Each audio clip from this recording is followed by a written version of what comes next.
as they go to the line. There's Skah, Barrios and Abebe.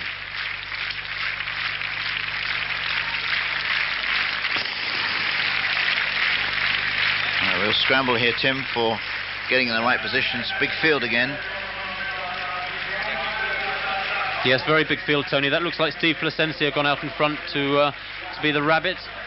I think he's the sacrificial lamb tonight. He's gone very, very fast in these early stages. The rest of the field have got to sort themselves out. Goodness. And in fact, there were two starts. You saw those athletes coming in from the left there. They do this sometimes in these Grand Prix 5000s. I've seen it happen before at Stockholm. There are so many athletes that they can't all line up at one place. So some athletes line up further out round the bend. And then the pacemaker doesn't. Everyone seems to be ignoring him, basically, Placencia at the moment. But maybe in the Bond in the final round. In the 5000, they're sorting themselves out. This is number 18 in the lead. The rabbit doing a good job. Gomez of Spain there, number 12. And Denmark, number 9 on the outside there from Great Britain.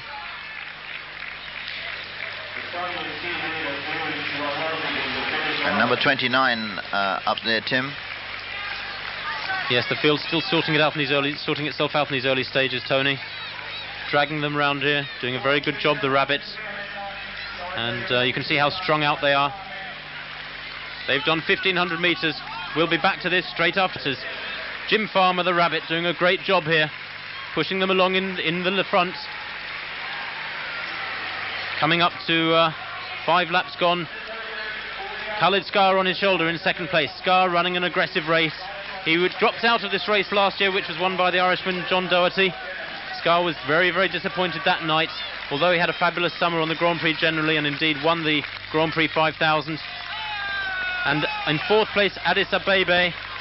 Moving up into third, round Khalid Skah. There are two rabbits, I think. That's the first rabbit, Jim Farmer, dropped out there, or at least pulled out down the back straight. And number 14 there, Matt Justo, has taken the lead. He looks like another rabbit to me. That is uncharacteristically committed running from him, certainly in this sort of company. Addis Abebe in second place, the small Ethiopian, trying to get back into contact with Matt Justo. Khalid Skah in third place. They need to run laps of 64 seconds. Addis Abebe in second place, Khalid Skah in third, and in fourth place, Fita Bayisa of Ethiopia. These 5 getting away now. The rest of the field strung out. Matt Justo doing a very, very good job here. Another athlete in those dark glasses we were talking about earlier, Tony. Supposed to relax your face, but he looks as though he's pushing it along and straining a bit to me. Yeah, I wonder what happens when it rains. But I mean, you know, it really seems just a fad to me. But then athletes are always looking for fads. You should know this better than anybody, Tim. Athletes are always looking for some fad that maybe will improve them, preferably by next weekend.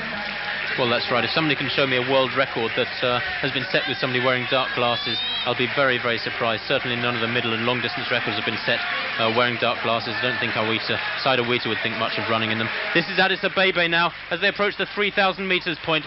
7:59 at 3,000. Addis Abebe in the lead as Matt Justo drops out. He's done a good job keeping that pace very, very healthy. They're on 13:20 pace. Addis Abebe in the lead. Khalid Skah in second. Fita Bayisa, the Ethiopian, in third place, and this is as we expected it. Split picture for you there. That's an interesting version of the way things are going on. Addis Abebe, as we expected, having to push the second half of this race. He's got 4.5 laps to go, and he's got to run very, very hard to get rid of Khalid Skah, because Khalid Skah has got a devastating finishing kick, hasn't he, Tony? That's right, and the man who's trying to get back on terms with them there in fourth place is Arturo Barrios of Mexico. Better suited perhaps to 10,000 metres, but desperately trying to get back with this leading trio here. So it's Ethiopia 1 and 3. And Barrios coming through. Barrios often races himself into shape though, Tony. He's had 1 or 2 bad races last winter, unusually for him. He normally races perfectly on the road, cross-country, track, but had 1 or 2 problems, and I think he'll be racing himself into shape just in time for those World Championships.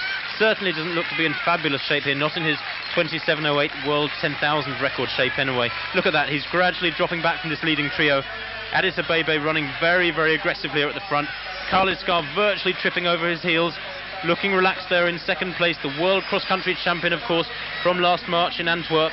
Khalid Skah won there with a great kick over a whole bunch of Kenyan and Ethiopian athletes, just as he had done the previous year.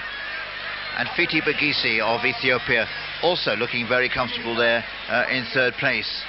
And so it's Addis Abibi who's having all the work to do in front there. His shoulders rolling a bit, but maybe that's his style of running. Reminds me a little bit of Emil Zatopek, who did such great things in the stadium back in 1952. But now it's Skah. Yes, Skah takes the lead. Just over 3 laps to go. Just over 3 laps to go in this men's 5,000 metres. Khalid Skah takes the lead. I'm surprised to see that. I think the pace was probably dropping. 10.08 with 3 laps to go. Rob Denmark there, number 9. He's having a good run. Rob Denmark from Great Britain. Steve Nyamu from Kenya there alongside Denmark. And the field strung out. Look at that. A lot of very stressed faces there as they're dragged out by this great front running. Fiti Bagisa there now in second place, still looking very relaxed and very comfortable. Skah taking the lead here. Uncharacteristically, Tony, he must want a fast time. I think Skah desperately wants to get a good time off on the board. Look at that, they're pulling away from Barrios now. The Mexican having a very, very lonely run back there in 4th place. 1,000 metres to go. That's 4,000 metres in 10.41. And Addis Abibi also beginning to feel the pace a bit, I think. And it looks gradually getting down, perhaps to, well, let's barely say so, to a 2-man race here. No, Addis Abibi comes back on terms. The battle then between these three for this 5,000 metre title. What a climax to these World Games here in Helsinki. Yes, they've saved the best till last. 2 laps to go in this 5,000. 11.12, 11.13, 11.14 as they go through with 2 laps to go. It should be a sub 13.20 race, but wait and see. And with that fastest time in the world, 13.18.82, when you're watching the clock in the bottom right hand of your screens there. Skah leading. Skah leading. Peter Baisa in second place. Addis Abebe there just letting a gap develop. He's very, very tired. It's unlike him to relinquish the lead like he did a couple of laps ago unless he's feeling the pace. But he's hanging on to these two doggedly. Khalid Skah pushing along now with 600 metres to go. But he can't get rid of Baisa. Peter Baisa, we don't know much about this man. The Ethiopians have been up and down over the last few years, haven't they, Tony? Yes, they really do come out of Ethiopia with very, very little form to go on.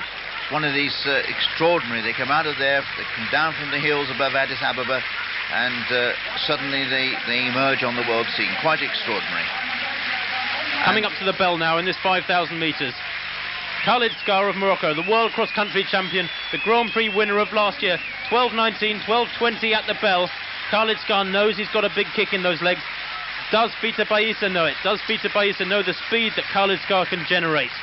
Despite being the world cross-country champion, despite having run 13.09 for 5,000 metres, Khalid Skah has got a tremendously fast finish. He looks behind to see if Baisa's gone, but he hasn't. The Ethiopian is still there. 2 Ethiopians, in fact, Tony. Baisa in second place. Addis Abebe in third place. He's back with them now. Determined running from the little man in third place. 200 metres to go.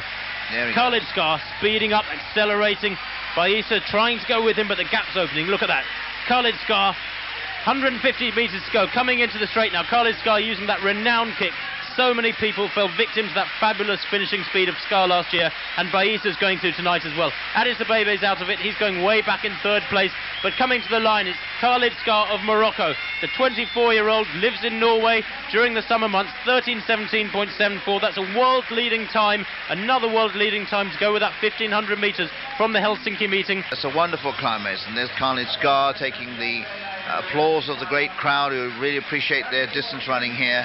Khalid Skah, last lap of 57 seconds, so that shows the fantastic speed that this man has got. A new Moroccan hero, although it was good to see Saïd Ouita back in action at the weekend in the 3,000 metre race. And when these two get together, that's really going to be some exciting race if Saïd can get back to his best form. Good run too by the Ethiopian, I think, in second place, Fiti Bagisi. I thought that was a very credible run for him. And the sort of gritty, determined run by Addis Abebe in third place that we expect from him. He couldn't do it at the front, but he stuck with that leading pair and only really gave up and lost ground over the last 100 metres or so.